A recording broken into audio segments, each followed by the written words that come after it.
Assalamualaikum warahmatullahi wabarakatuh.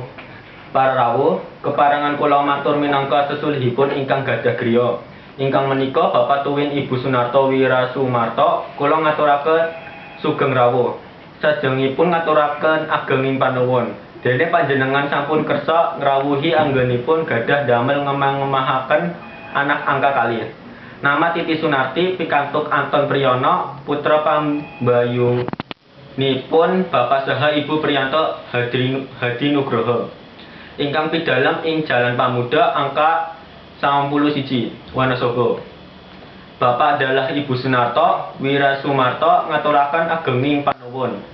Dene panjenengan sampun kepareng paring pambiyantu ingkang awujud. Kawigatosan baya igu pratikel tuwin uba rampe sanesipun ingkang gemblengipun saged ngregenaken pepanggihan semangke menika.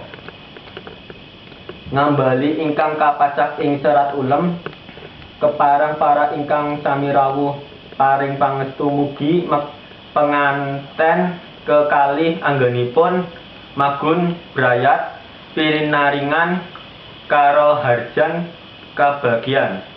Bapak saha Ibu Sunarto Wirasumarto saha gotrah nyuwun agunging pangaksami awit saking kirang saening panampi sapelening pasugatan sarta sedaya kekiranganipun ingkang ndadosaken suwa sarta boten renaning penggalihipun panjenengan. Menggah kula piyambak inggih nyuwun agunging pangaksami amrogi klenta-klentuning tembung galap gangsuling ukara tumpang suhing basa menapa dene sigup wagutuwin kiranging tatakrami anggen kula matur.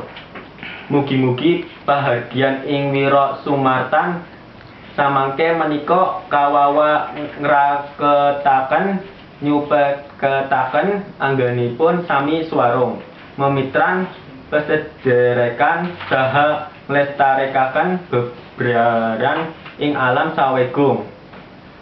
Wasana keparengan para ingkang sami rawuh angestreni pahargyan menika kanthi sekecak ngantos dumugi purnaning pahargyan. Wassalamualaikum warahmatullahi wabarakatuh.